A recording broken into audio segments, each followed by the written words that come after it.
You're listening to the Tony Kinnett Cast on 93 WYBC. WCYTV Here on the Daily Signal. Good evening and welcome to the Tony Kinnett Cast here on the Daily Signal, nationally syndicated first on 93 WIBC. It really is unfortunate to share with all of you that the national Somali migrant fraud epidemic is getting worse. But what is perhaps more embarrassing is the lack of skill in the cover-up. I don't know if any of you out there have ever been parents, and when your children have done something especially stupid, they've come up with the most ridiculous answers, excuses, reasons possible for doing what it is that they did, or they try to gaslight you and explain that maybe a bird flew in and knocked over the precious vase, and then on the way out, it wrote, "Mom is mean" on the walls. And I could never seen a bird do that before. That's essentially the level of reason that is going into the fraud cover-up in Minneapolis. So as you will recall, the excellent journalism that showed several Minneapolis daycare centers or after-school child care centers, called things like the Quality Luring Center, taking millions of federal tax dollars. After one of those particular businesses, the Quality Luring Center specifically, by Nick Shirley, was uploaded, now the son of the owner of the business, not the owner, but the son of the owner, has now come out to defend his family's good business and name. And this is one of the most bizarre things I have seen. Again, normally you would hire a lawyer and the lawyer would say, "Shut up, don't talk to anybody." But he's getting out there and just saying that all of the neighbors who said that there were no children in the building, no one had ever seen anyone set foot in this building, it was all boarded up, the windows were blacked out, various sources said various things we're going to get into. That's all a lie. Kids are here all the time, you just don't see them. Because, well, Nick Shirley showed up outside of operating hours at 10 a.m. on a Tuesday. Here you go. The YouTuber that was making the claims, you were here earlier today. I came here at 1 o'clock. You were here. Where are you now? You claim we're closed. You claim we're on Friday. Where are you? So he starts out by saying, "Where are you, Nick? Where are you?" He's like, you said that you were doing all of these things. You said that we were closed. Now I'm here. Where are you? Well, I mean, he did the report. Now, I do want to mention, by the way, now the Quality Luring Center sign above his head is now being fixed. So again, I really do love the issue is now being corrected, because God forbid that we actually do get to point out that maybe those who can't spell the word learning probably shouldn't be in charge of child education. But I'll allow him to continue. So he begins with a little bit of tough guying. "Where are you now, bro? Like, come over here and say that to my face." Why are you not here right now? It's like you're trying to put out a certain message about a certain group. I'm not going to make that claim. I don't want. There's the victim card. There's the race card. You're trying to demonize a group that seems to be at the core of every single one of these fraudulent activities. Make that claim without me knowing him personally, but that's what it seems like he's doing from his front. Where are you right now? He was here earlier. He was recording us. We had no issue with it. He told me, "Hey, just get off our property. You can record." No, he's not here. He came outside of those hours and then claimed, "Hey, they're closed and they're still making money. They're using taxpayer money to work." And it's like, you don't come outside of operational hours and then say they're using taxpayer money. That was completely false. As you can see, we're open Mondays through Thursdays, 2 to 10 p.m. 2 to 10 p.m. So first of all, according to the actual licensure website information, the business was not open from 2 to 10. It was only open until 5. So essentially, there's this period of operational time in which the business was open for like 2 hours, maybe 3 hours, because you have to include transportation time in the operating hours and all this other nonsense. There have literally been articles thrown out from everywhere on these small left-wing local outlet publications, making every excuse on planet Earth for why this totally is a legitimate business. And again, all of the neighbors have made it clear, well, I shouldn't say all, many of the neighbors have made it clear that they've never seen any children there before, except for one lady who told the Department of Homeland Security that she was off yesterday, so she has no idea if anyone has ever been there. Yes, again, very quality cover-up stuff. I'm actually blind in both eyes, and I'm mute in my ears, and my tongue is deaf. and I'm wearing a towel, so I can't hear you. Incredible level of intelligence from those who are caught rather red-handed in this particular instance. But don't let him fool you here. He says later on in the video, quote, "We've been open for 8.5 years. Never once have we closed," end quote. His words, we've been open 8.5 years. Never once have we closed. But yesterday, the New York Post obtained a video of all of these children being bussed into the building for the first time. And you can see on the video. Is there fraud? Well, you can see somebody, being cussed at. But these children who are all being brought in appear to never have been at this building before. Look how awkwardly they approach the entrance. As though, yes, they also understand it is very ominous warehouse-style daycare facility. What's going on here?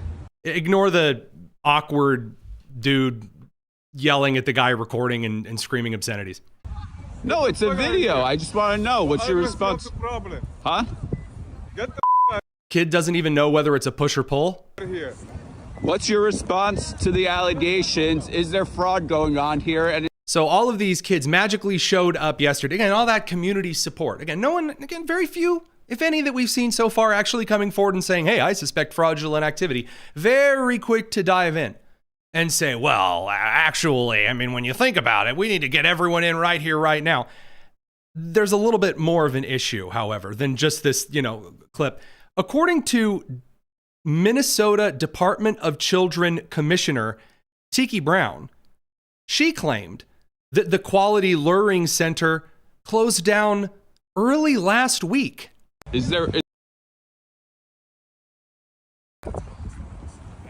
We are aware of a video that's being circulated that has gained local and national attention about child care centers in Minnesota. While we have questions about some of the methods that were used in the video, we do take the concerns that the video raises about fraud very seriously. Yes. So we don't like the independent journalist who did the work exposing this. But, we really take these claims very seriously. She goes on to say they shut the business down at the beginning of last week. Why? Oh, because there were space violations, maybe. Maybe it wasn't up to code.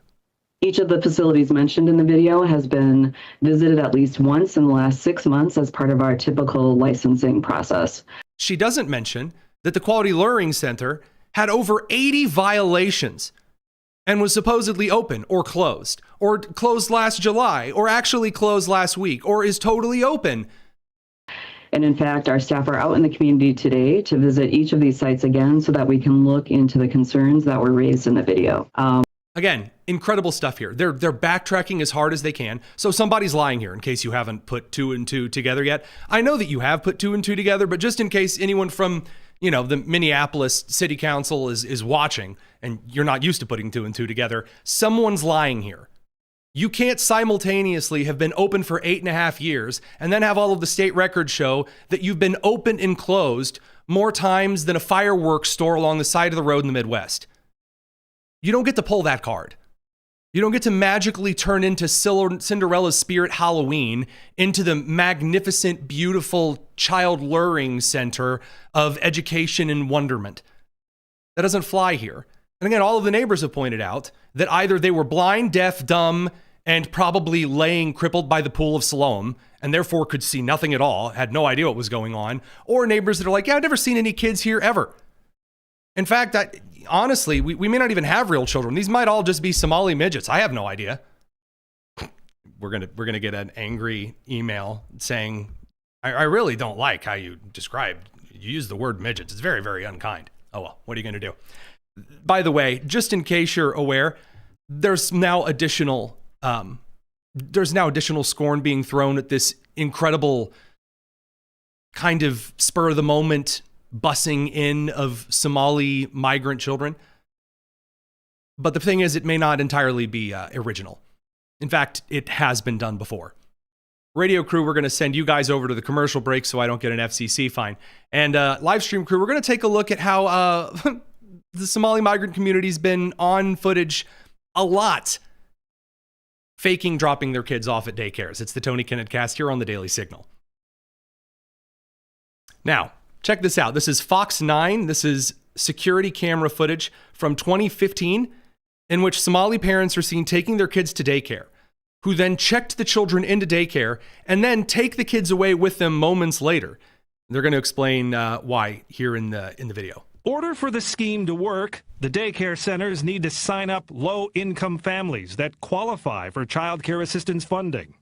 These surveillance videos are from a case prosecuted by Hennepin County. They show parents checking their kids into a center only to leave with them a few minutes later. Sometimes no children would show up. But either way, the center would bill the state for a full day of child care.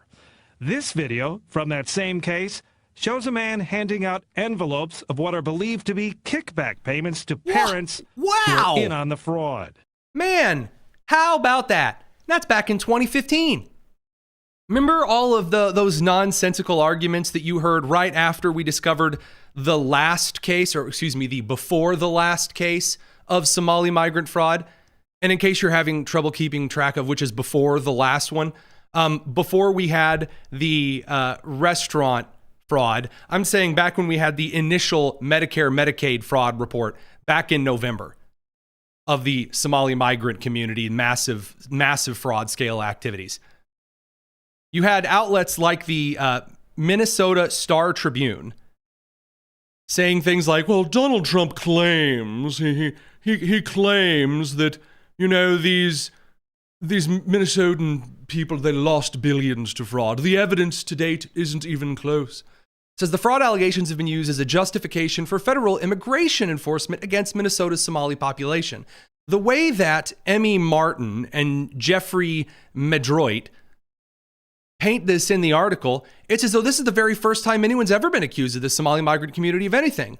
And though this hasn't been a consistent thorn in Minnesota for over a decade. Now, today they're singing a different tune. They're covering in a different manner. Here's what to know about Minnesota's fraud crisis. For more than a decade, wait a minute. Minnesota has grappled with a fraud crisis in its Medicaid programs. The Star Tribune covered it extensively and can guide you through the process.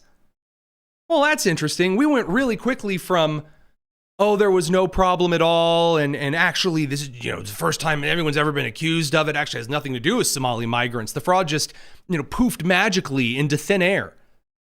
To presto, actually we've been covering it all along and we're very important journalists. This is very bad. And I don't mean bad morally, obviously. This kind of lying is pathetic and awful morally.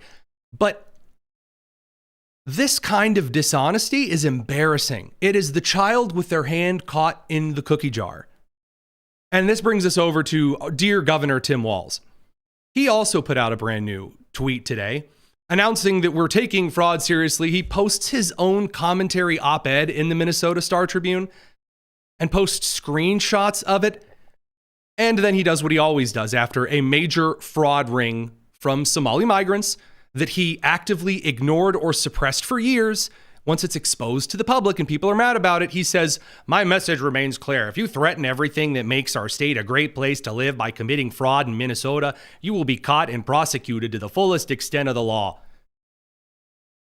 We are in the middle of the Tim Walz circle of Somalian fraud yet again. A Somali migrant fraud ring is discovered.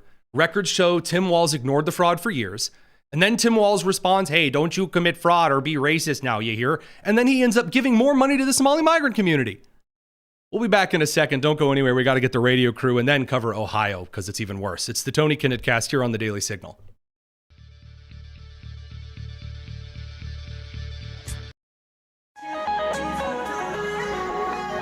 This is the Tony Kinnett Cast on 93 WIBC.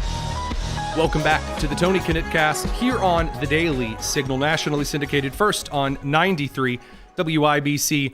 We'll get to the rest of the media nonsense about independent journalists and how angry the legacy media is at being embarrassed in a couple of minutes, because the fraud situation in Minnesota is not just relegated to Minnesota.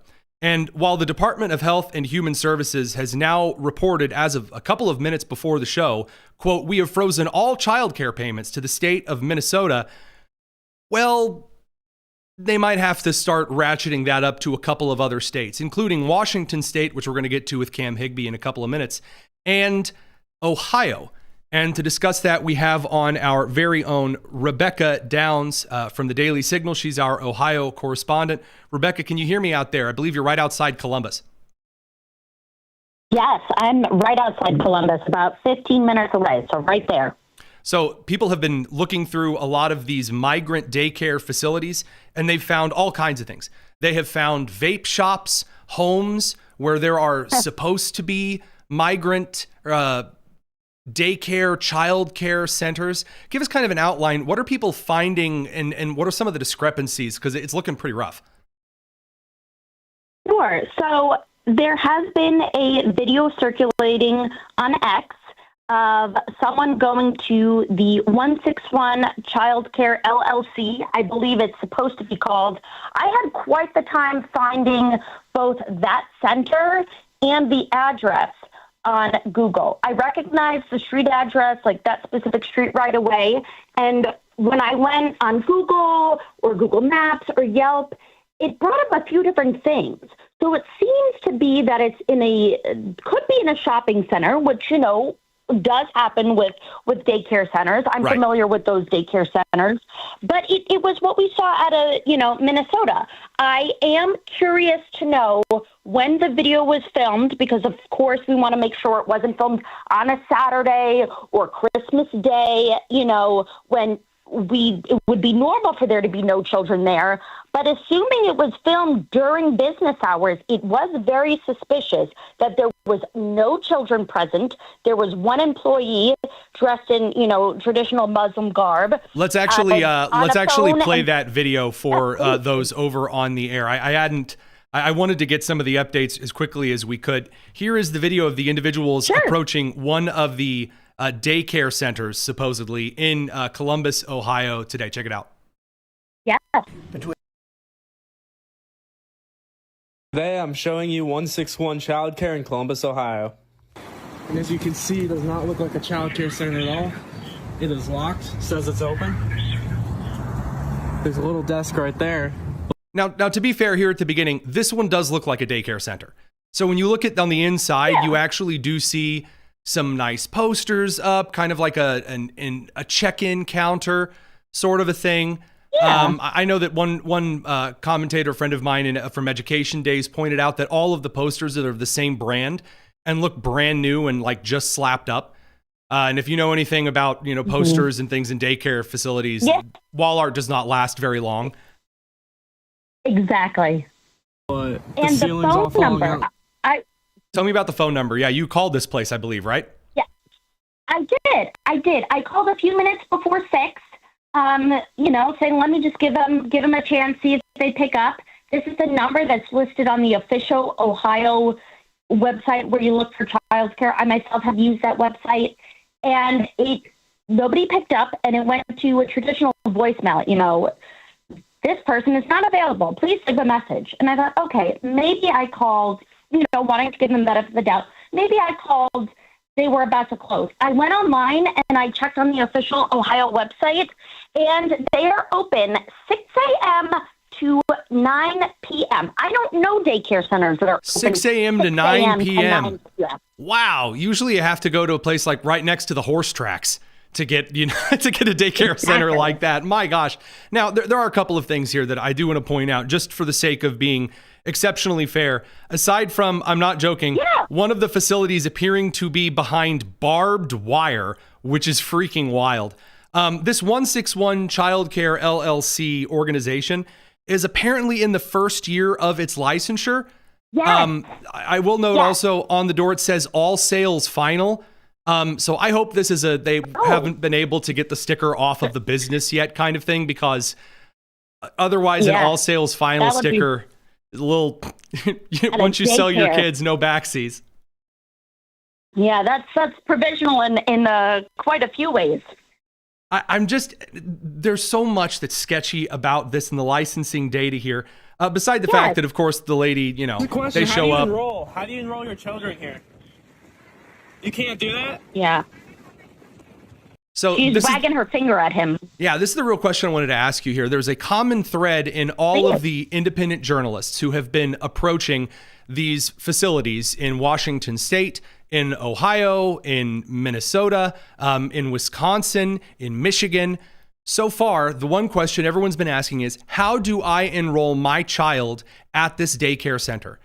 And in the vast majority of these, what they get is a blank stare, and they're saying, well, I don't know. No one's ever asked to register a kid here before. This has never happened. It's like Mattress Firm. Like, no one's ever stopped to buy a mattress here before. This is just, normally the parking lot's just empty. What in the world does that say about an organization? Is it just a new licensing thing, or is this something a little more concerning? I don't know, because even if you give them the benefit of the doubt, it's very suspicious. You know, the child care centers I know, you call in, like I, tried to call in, got nobody answering. You walk over there and come in person, and they sit down with you, and they're very happy to give you your business. So it's very suspicious at best.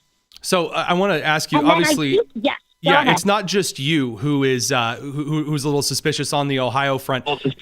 You just wrote an article, I believe, for the Daily Signal on some of the legislators that are calling for these investigations. So today, State Representative Josh Williams, we got the exclusive on that. He is a Republican state legislator in the General Assembly. He sent over a letter. Now, I know what your listeners and viewers might be saying, oh, an angry letter. But guys, this is how the process has to start. He is demanding accountability. He acknowledges, he told me, quote, the process there for Medicaid in Ohio is prime for fraud. At least now people are waking up and demanding accountability. We have to get it done right if we want to get it done, is my thinking. So, yeah, I hear the grumbling with, oh, a letter, what's that going to do? But, I'm hopeful it could produce results. And I just want to make this explicitly clear. This is why we have you. This is why Rebecca Downs is on the Daily Signal team, our Ohio correspondent. Again, 20 minutes outside of Columbus. We'll be keeping in touch with you. Obviously, we know the ICE situation there is a little intense. So thank you very much for what you're doing. And please don't leave your children at any barbed wire surrounded daycare facilities. Yeah, not a good sign. Thank you so much, Tony. Absolutely. All right, I want to talk very quickly before we send the radio crew over to commercial about the situation in Washington State. It's worse, of course, but I also want to call the Deputy Secretary of the Deputy Secretary of Health and Human Services, sorry, a lot of H's, Jim O'Neill, released a video, sent it over our way, announcing that the federal government has now frozen all child care payments to the state of Minnesota. Want to roll that for the rest of you here over on the show. Hello, I'm HHS Deputy Secretary Jim O'Neill. I'm here with Assistant Secretary Alex Adams. Alex oversees the Administration for Children and Families. Intrepid journalists have made shocking and credible allegations of extensive fraud in Minnesota's child care programs. We believe the state of Minnesota has allowed scammers and fake daycares to siphon millions of taxpayer dollars over the past decade. My office, ACF, provides Minnesota $185 million in child care funds each year. That money should be helping 19,000 American children, including toddlers and infants. Any dollar stolen by fraudsters is stolen from those children. So I agree. Obviously, if the law says this amount of money is to be given to the state of Minnesota for children that are in certain kinds of childcare, then any money that is stolen from those children. If the law says that these individuals are entitled to these federal funds, then that is the case. But I've got one cool question here before I send the radio crew out to commercial. Why are there people entitled to hundreds of millions of dollars? I'm sorry. When my wife has to take care of childcare, where's our federal money? How many Americans were unaware that they could just slap Uncle Sam on the behind and get millions of dollars for childcare? Forget the fact that you can open up a Somali luring center and rake in the millions. Apparently, the universal childcare is already here, and the federal government's paying for it. It's not just a tax write-off. He's saying we've frozen funds going. Why are federal funds going there? Radio crew will send you to the commercial before I bust a vessel. We're going to continue on the live stream. It's the Tony Kinnett Cast. Okay, now that we've gotten past that, again, it's not these two's fault. The Congress did allot that money. That would be your and my representatives and senators' faults. Let them explain that the funds are being frozen. Yesterday, I spoke directly with the director of the Minnesota Child Care Services Office. She could not tell me with confidence whether those allegations of fraud are isolated or whether there's fraud stretching statewide. And that's mainly because she only spoke Somali. And I don't think no, I'm just kidding. Today, we have taken 3 direct actions against the blatant fraud that seems to be rampant in Minnesota. First, I have activated our Defend the Spend system for all ACF childcare payments across America. Correct. A system I was going to come down hard and heavy if he would have said we've activated this Defend the Spend system just for Minnesota, everywhere. I want to know where every dollar is going. We have all of these AI programs. We have all of this computer software. But we had to get rid of Elon Musk because he pointed out that maybe we shouldn't have federal documents hidden down on an old Pennsylvania mine. Or that Pete Buttigieg screwed the pooch instead of, updating the airline traffic control system software so it wasn't running on Windows 98 and some old Soviet Union duct tape. Gosh, what if we actually used our brains in running the government? Honestly, this is insane. Starting today, we require a justification, receipt, or photo evidence before we make a payment. Just in time for AI to falsify photo evidence. Excellent. Second, I've just signed and sent a demand letter to Governor Walz. I required a full 360 review of these centers. This includes attendance records, licenses, complaints, investigations, and inspections. That is correct. So that's the big thing that I want to give him praise for. What you do to solve this, because I, as you can probably tell, I'm a little salty. With yet again the old, we're going to sign a letter, we're going to send people to talk to people. Maybe we'll even hold a committee. Vow. And that does a whole lot of nothing. And as the guys over on the Ruthless Variety program said quite expertly, I'm going to be pretty upset if at the end of all of this, there are 8 Somali migrants who are arrested and that's the end, justice has been served, because that will not have been justice served. That will not have been the matter solved. And we will be here yet again. The correct answer is to ensure that those who are actively contributing to this are held to standards, which means you have to give them expectations. You want any federal money for any program period, not just talking about HHS dollars, you want Department of Transportation dollars, you want the EPA dollars, you want any kind of federal money heading into Minnesota, you comply or the gravy train stops now, period.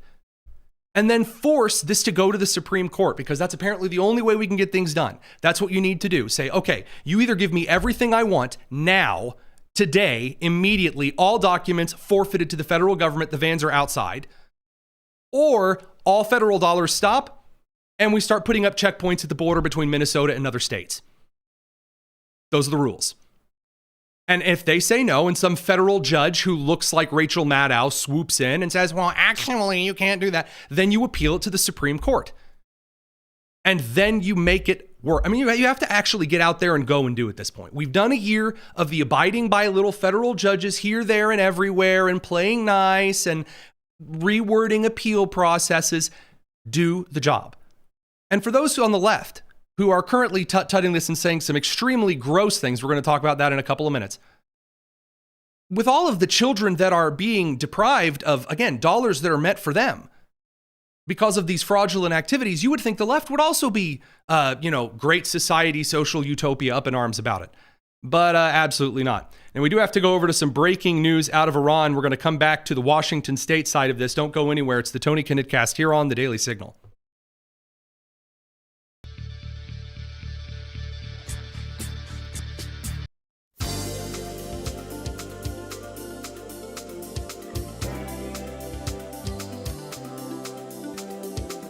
You're listening to the Tony Kinnett Cast on 93 WIBC. Welcome back to the Tony Kinnett Cast. It's good to be with you. We have some breaking news now out of Iran. There are now 2 different reports in a southern province and an eastern province of Iran. I'm not going to try to pronounce the names of the provinces, in which the Iranian regime is testing ballistic missile launches.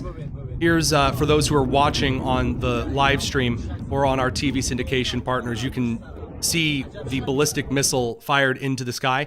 This follows the President of the United States making it clear that if Iran and its mullah regime of hardcore Islamist terrorists continue to try revivifying their Air Force and their nuclear project. Well, maybe we'll hit him again. Maybe we'll smack him with a missile.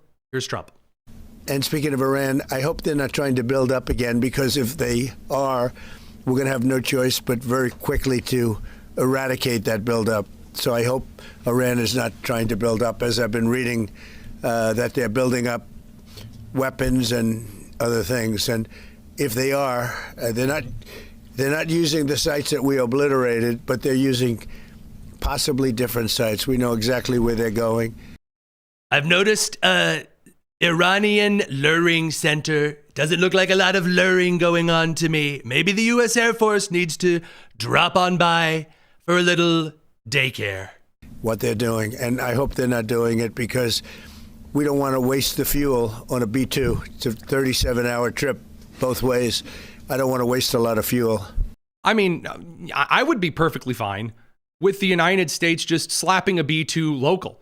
You know, rapid response. You know, just so you can reach out and touch someone without the jet lag. Think of the pilots. Now, there are more serious things that are going on the ground right now due to what appear to be economic constraints and political unrest that is exacerbated by the United States seizing oil tankers that were bound for Iran from Venezuela. Again, the Iranian oil industry is able to refine large amounts of crude oil. Venezuela is not. Venezuela pulls it out of the ground crude, and shocker, socialists don't develop industry. So they have to outsource it. And outsource it indeed they have. They've outsourced it to Iran. Well, the president of the United States has decided that we're just going to refill the strategic petroleum reserve by seizing oil tankers, which, by the way, is a good idea. That's one of those really good ideas from the president of the United States. But again, due to the deteriorating political situation in Iran, which wasn't exactly in a firm place to begin with, the Iranian Revolutionary Guard Corps has started responding to the mass protests, which have broken out all across the country. And I do mean all across the country, essentially calling for an end of Sharia law, calling for all of these terror tactics of the regime to be ended, to be thrown down.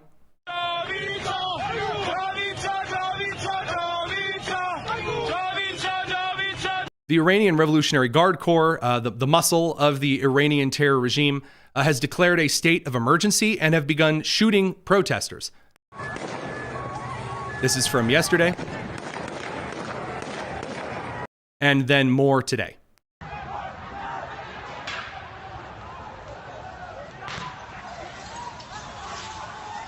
You can also hear glass being broken.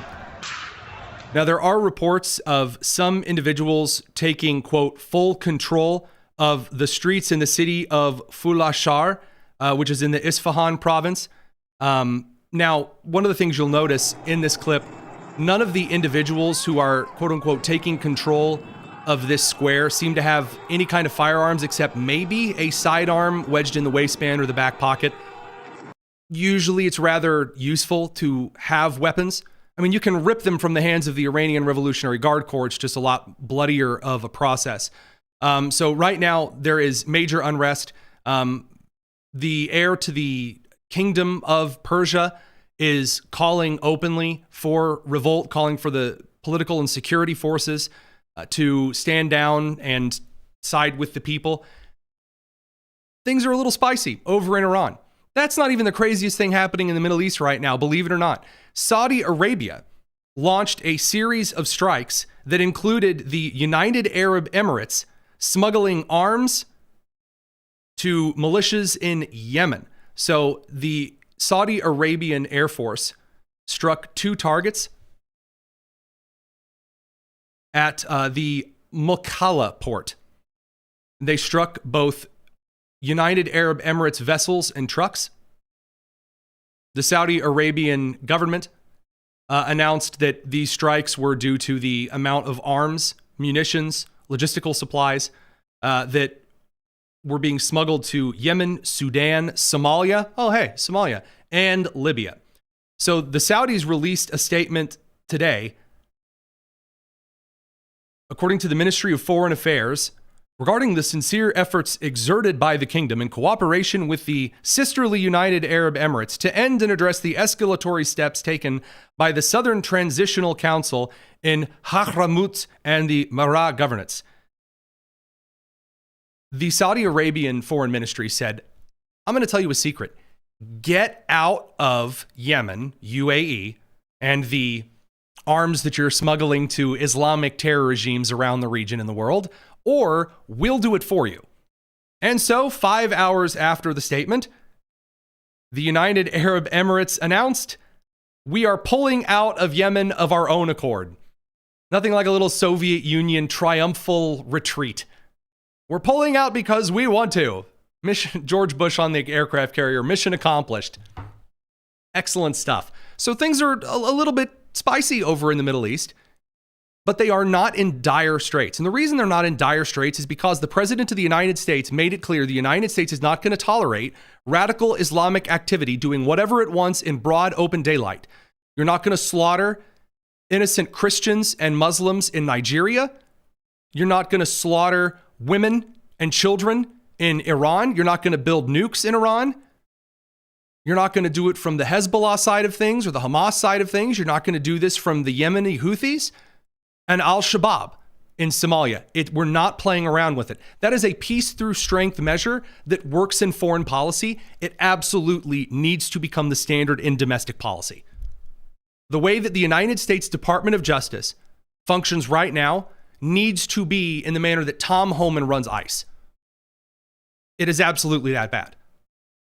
The idea that we're allowing some pockets of blue to fester because, well, I mean, you know, they wanted it. No, absolutely not. Because I'm willing to wager that Minnesota, which has sat on a knife's edge politically for a couple of years now, if the Somali migrant community was heavily involved in Medicare fraud and Medicaid fraud and housing fraud and childcare fraud and charity fraud and grant fraud, then don't you think that maybe there's a little bit of fraud that might have taken place in the election system? After all, the president made a lot of claims about Georgia that were just proven 100% accurate. How about that? Now, I do want to point out one other little foreign policy update before we go back and cover the situation in Washington State, which is also getting a lot worse regarding some things found in Seattle. Some of these daycare facilities, yikes. The United States Coast Guard is, as of this afternoon, pursuing the Guyana-flagged, Iranian-linked crude oil tanker known as the MT Bella 1. It's currently sailing northwest through the northern Atlantic, possibly towards Iceland or Greenland. Now, the reason that the Coast Guard is just following this Guyana-flagged, Iranian-linked, and therefore sanctioned crude oil tanker is that the crew appears to have recently painted the flag of the Russian Federation on the hull of the ship, claiming that, oh, Vladimir Putin says you can't touch us, nah, and I don't think that's going to work. I don't think that's going to work. Now, there are a lot of people on the way too online side of things who have whipped out the tinfoil and said that this is clearly Putin drawing a line in the sand and he's starting to do some saber rattling about nuclear strikes. And, everything is about to get really spicy. We're going to talk about this in just a little bit. No. And it has to do with a little something on the shortwave radio side of things. That's right. We're going back to Cold War number stations, boys and girls. Radio crew, we're going to send you over to the commercial. Try not to commit any fraud while we're gone. On the live stream, we're going to be committing lots of fraud, and we're going to show you how to do it. It's the Tony Kinnett Cast here on the Daily Signal. All right, let's talk about Washington State and Seattle. Not to be confused with hell, which understandable mistake. Seattle, Cam Higbee has launched another investigative series, this time focusing with several other independent journalists and creators, kind of in the James O'Keefe style of undercover investigation, of luring some of these daycare centers into admitting fraudulent operation. Here's how that went. My decoy went up, and she could hear people rustling around on the other side of the ring camera as if they were... For those who are listening and not watching, they're outside the Dagash family childcare. listening to her but not responding. Kristen Magnuson and I also went to this house right after you guys to see if we get the same response, and we sort of did. We saw the same thing, the windows with vinyl covering, can't see inside. We ring the doorbell, but actually somebody responds to us. Hey, is this Dagash Family Childcare? No. It's not. Oh, it's not. No. That's how legitimate businesses answer questions. Dagash Family Childcare. No. Okay, what's the name of the childcare here? I don't know. I ask, has this place ever been a childcare? The woman says no. But obviously Washington state records tell a completely different story. Yeah, this specific address is locked into Washington state records as a daycare. Yeah. It's locked into like the Google paid for the business. Yep. Is this address. Right? And it's up to date with licensing. The numbers here. Okay, so we just visited Dagash Family Childcare. This address was confirmed online. They get $23,260 in October. They have made $210,000 just this year. And how many kids again is this place registered for? Oh, that's the fun part. 3. Yes. Again, I'm a little bit salty because there are a lot of wonderful, hardworking women around the country who take care of their kids every single day. And for my family, the guy footing that bill is me. And then my wonderful and lovely and very gorgeous wife does the labor.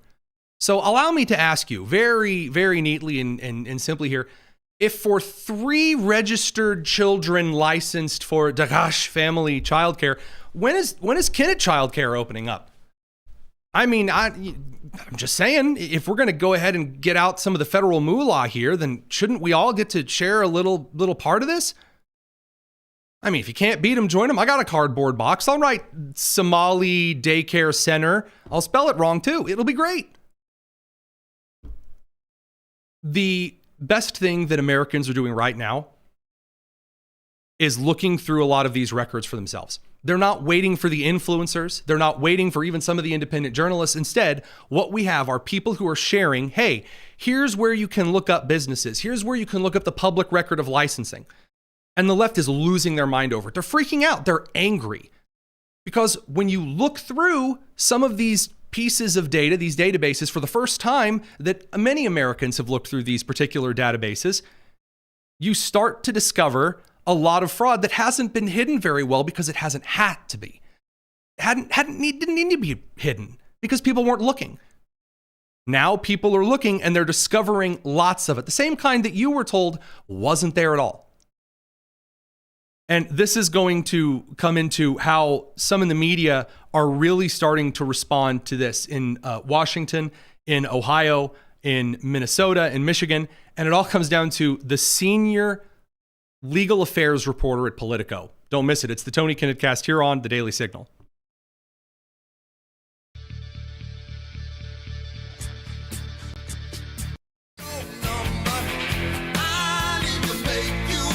The Tony Kinnett Cast on 93 WIBC.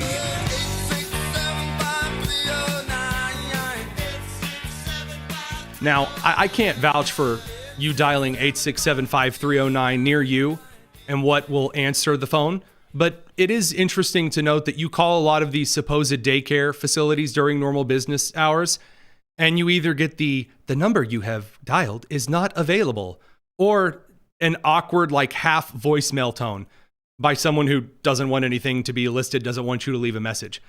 That kind of stuff is suspicious. People around the country are looking into these various things and going to businesses. I'm going to let you in on a little secret.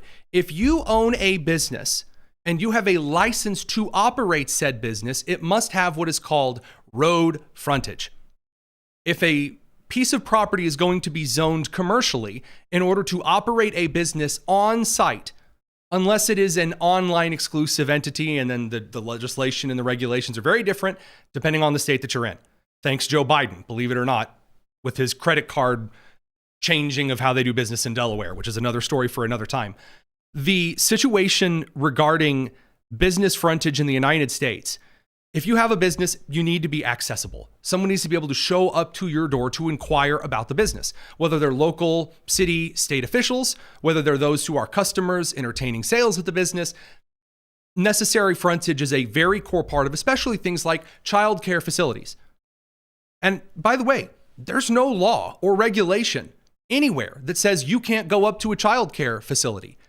And people going up to childcare facilities is an essential part of what is called mandatory reporting. If you work in any business that involves kids and therefore licensure, all the way from cosmetology and kids showing up to your hair salon, all the way over to the medical and the education fields, if you suspect that a child is being abused or neglected, it is your responsibility in all 50 of these United States and Commonwealths. You are required to report it to your state's Department of Child Services. You are required to do so. And the legacy media has completely thrown that out the window, and instead they've gone all in on the real problem here are these independent journalists walking around and looking stuff up. And it has led to the open, essentially incitement of violence against some of these independent journalists. Josh Gerstein is the senior legal affairs reporter at Politico.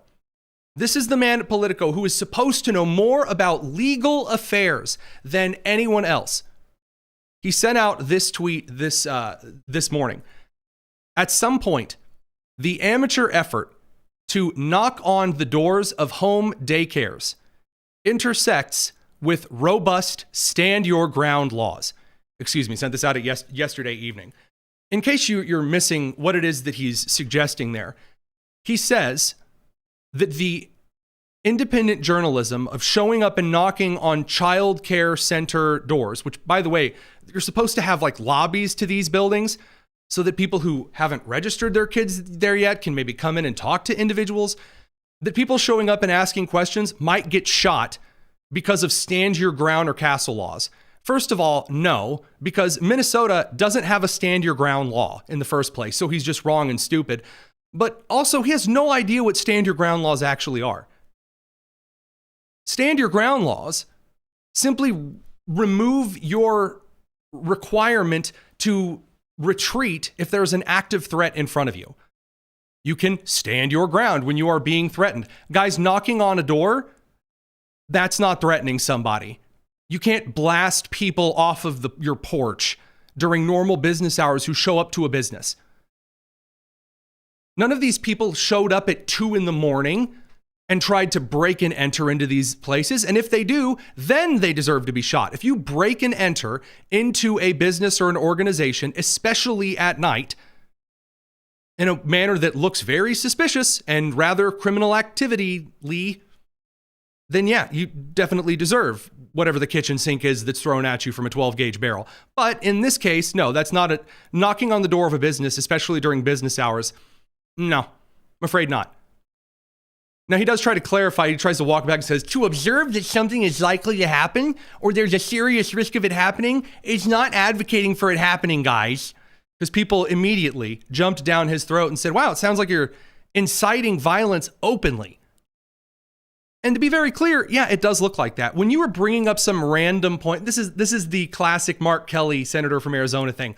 Hey, I just want to remind all of the troops in the Caribbean right now, you don't have to do anything you don't want to. If you, as a enlisted seaman, think that your officer is wrong, you don't have to do anything you don't want because you think it's unconstitutional. It's that same kind of nonsense.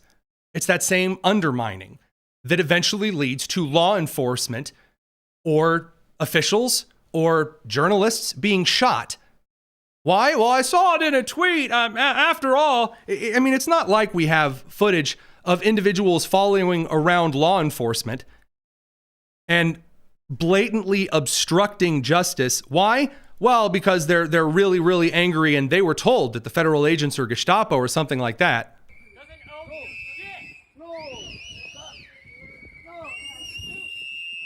Oh, this is ICE in Minneapolis, and people are trying to impede ICE officers and screaming and yelling and throwing things at the ICE officers because they were told to in tweets just like those.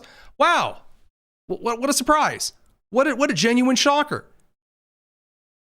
Incredible stuff. I really am thrilled. Now, I do want to get to some of the wider nonsense and silliness that is taken to social media about the supposed plans that Russia is preparing. I do want to point out one final thing here, at least on the broadcast radio air side of things. Regarding the investigation of childcare facilities or any others, a few pro tips from someone who has done this kind of stuff in the education sphere. Number one, look up the business records. Look up the business records. Ensuring that you have a full record of what it is that is being given grant money to, where the address that's listed, the phone number that's listed, those should be screenshotted. Those should be kept record of, because as we've already seen, there are some NGOs in Minnesota that are scrubbing data actively from their websites for those who have been given grants. And they're using the exact same logic that Brown University did during the investigation of the Brown University and MIT shooter. You need to keep records of things. Before you do anything else, keep records of things and be very, very, very careful. That said, making accusations right up front, we'll talk about that a little bit more on the live stream. Radio Crew will catch you later. It's the Tony Kinnett Cast here on the Daily Signal. Sorry, I was running a little short on the radio broadcast side of things. As far as going up to businesses and just, pulling out your phone and recording, shoving a phone in somebody's face is bound to make them a little bit salty right away and immediately think that whatever they are doing is about to be shown to the entire internet, which, whether you're on the left or the right, is kind of a scary thing. So the idea that going up to a business and pointing your phone at someone's face and then they just say nothing to you is as though that's the damning evidence. No, not necessarily. You don't have a right to walk into a business and then stand there and go, "You tell me what you are doing." They can then say you need to leave or you're going to be trespassing. I have the right to serve who I do and don't want to. And you're causing a disturbance and you're scaring away me best customers. So get out. Yeah, they're in their right to do that. And keep in mind that after tweets that have been sent out by individuals on the left encouraging stand your ground and castle doctrine misreads, you might find yourself in a kind of a rough situation that you really don't want to be in. And so in the matter of safety, collect all the information you can, report it on social media. You can send it our way. We'll try to investigate it as best we can. There have been a couple who have already done so, and we have sent those over to some friends over in various FBI offices and some independent journalists that we know that are in the area, or our Ohio correspondent in the case of Rebecca Downs. But beyond that, just be careful. I don't know. I really don't want to hear of anyone who listens or tunes into the show getting in a rough situation, or God forbid, harassing someone who is operating a daycare. That is perfectly fine, because as soon as the left gets one story, and it's going to happen, as soon as the left gets one story in which someone out there, maybe with good intentions, finds a legitimate daycare business and kicks down the door to get in there and go, "I'm trying to catch fraud," and then you have a bunch of kids at nap time, and that's why it's quiet. That's going to look really bad. And then the left will have their one example to say, well, every migrant daycare center is exactly like this good one that this white supremacist assaulted. And that's how they'll characterize it. Just so that you know, as sure as you can be, as sure as Tim Walz is going to give more money to the migrant Somalian community, and then he's going to ignore the next round of fraud that's going to be exposed in January or whatever, we'll be right back here again. Be rest assured, as soon as the left gets their one counter example, that will be plastered over everything. Right now, the media is trying very desperately not to cover it, and it's not working. So that aside, I do want to move to a couple of other interesting things from this evening before we wrap it up that are a little frustrating, but definitely worth going over. So after the situation regarding Russia, in which Putin, theoretically has been calling all of these vessels in the North and Southern Atlantic as Russian protected vessels so that they can drop off their oil tankers in Iran.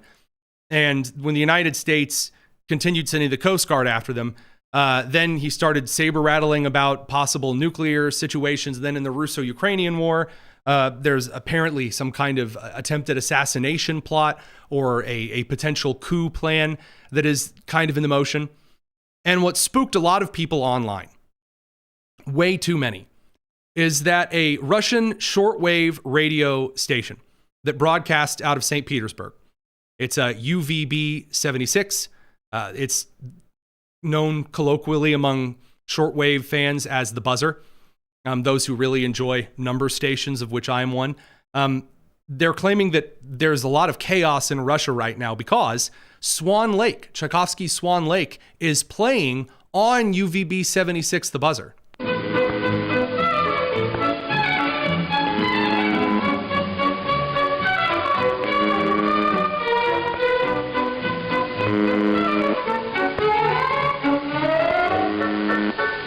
So you can hear cutting through at the moment that is what the buzzer normally sounds like. It broadcasts a tone to hold the channel open because occasionally there are Russian technicians that use the Russian code language known as monolith. If you've ever seen Captain America Civil War, the code book that they are reading out of to wake up the Winter Soldier. Oh, sorry, that would be...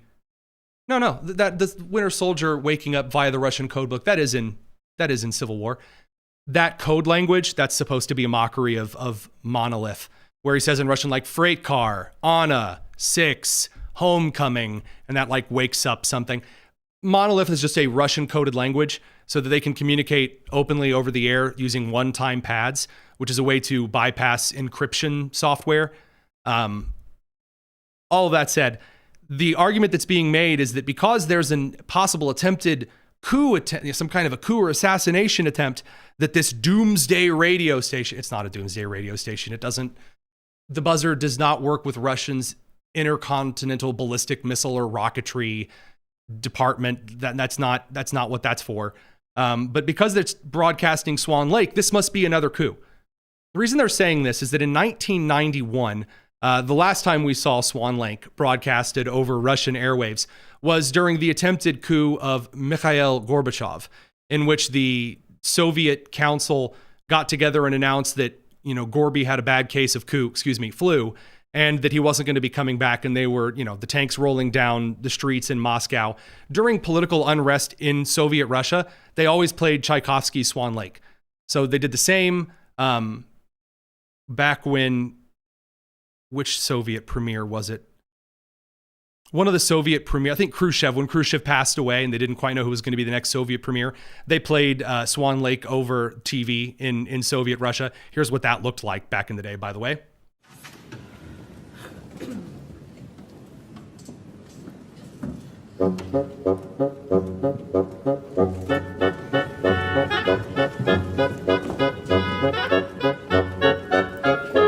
This would play on loop all day. That would be on every channel, on loop, ad nauseum, forever. Now, the two reasons that they had for playing that over the airwaves. Number one was so the news broadcasters wouldn't have to tell you different things that hadn't been decided yet, officially from the state government on what was going on, what the official line from the state was going to be. Number two, it was to reserve the airwaves so that no differing faction, that no opposing group could broadcast disparate messages across the Soviet airwaves. There's no reason to do that now. Broadcasting Tchaikovsky's Swan Lake over UVB 76, no, that's not at all what that's for. Why do I bring this up? Because it's just trolls. Behind every little conspiracy now some conspiracies are absolutely real for sure. Again, once the evidence is presented, we find them excellent. Sometimes, though, you're just told, they're playing Swan Lake over the nuclear radio station in Russia. With a very small bit of investigation, you can find a lot of that is just junk, silly nonsense. So realistically, the real buzzer channel throughout the day sounds like this.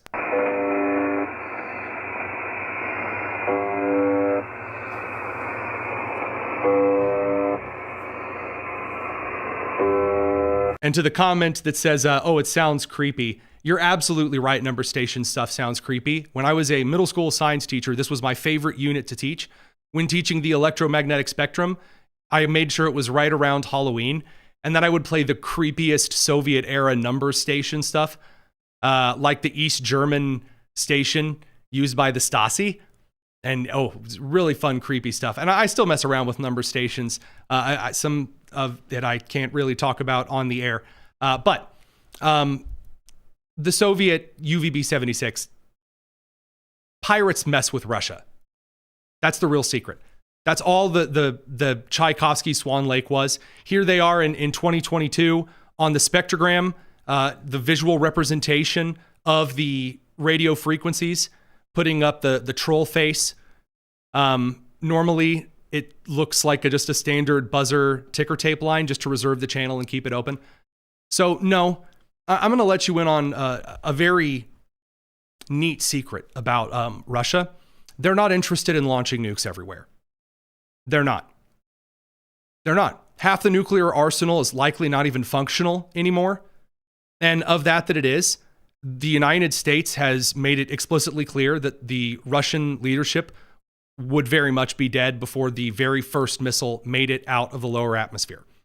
Now, does that mean, you go playing silly games? Well, absolutely not. There's a lot of strong-willed foreign policy understanding that the Secretary of War, Pete Hegseth, and then, of course, the Secretary of State, Marco Rubio, need to make.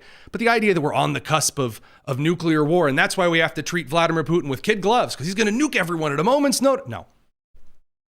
No.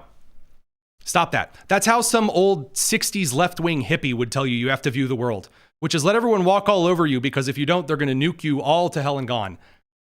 Yeah, you don't have to live under a rock like that, under just permanent doomsday fear.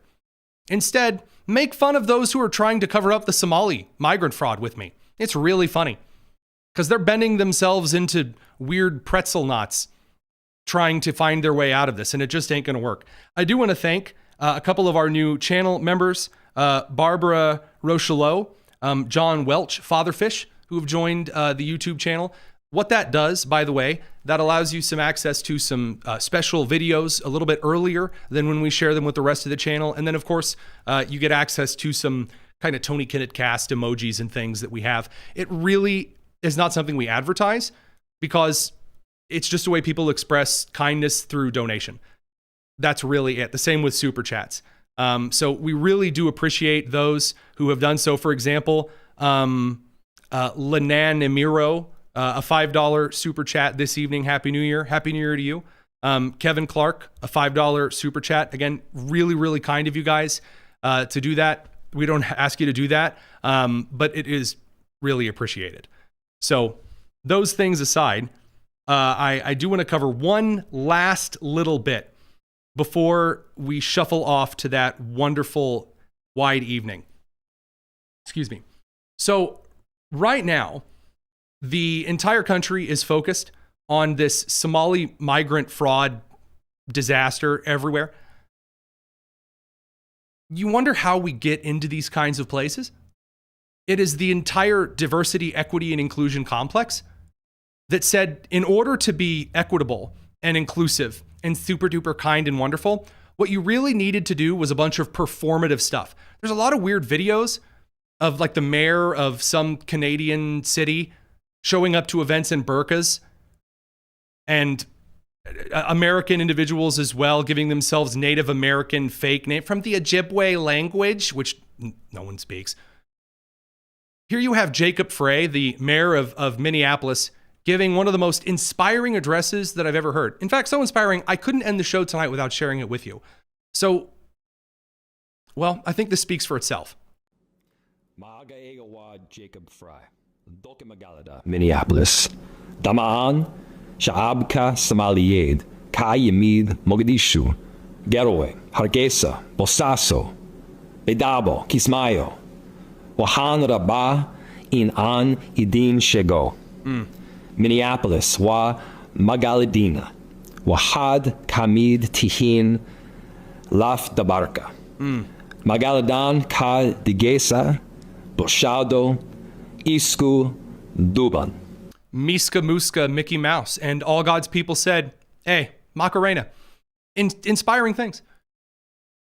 When the idea that you being from Somalia and speaking Somali makes you special, so you don't have to learn English, you don't have to assimilate like other immigrants who have come to the United States for centuries, but you're allowed to keep that. In fact, we'll make our politicians speak your special super duper whatever. Why? It doesn't actually add anything. All it does is give social credit so that later some college age girl at a political function can wander up to Jacob Frey and go, wow, you were like so smart speaking Somali. Wow, I'm so going to vote Democrat forever. I'm amazed. I'm amazed that there are individuals, and there really are. There are a lot of people, according to the polling data, who appear to be very surprised about some of this fraud. Honestly, I'm a little surprised that Jacob Frey was able to beat out Omar Fateh, the Somali-born candidate in the last primary. Just excellent stuff all around. I think that will about wrap it up for this evening. I'm going to level with you. I'm not entirely sure how long the show for tomorrow, New Year's Eve show, will be. We're not going to do any ball drops. I will be sober. We're not doing any silly nonsense. Maybe it'll be a year in review roundup. Maybe it'll be the news of the day. I don't know yet. It depends on whether or not, I don't know, Minnesota does more fraud. Okay, that's not really an if, that's more of a when. We'll take care of it. It's the Tony Kinnett Cast here on the Daily Signal, nationally syndicated and first on 93 WIBC. Take care.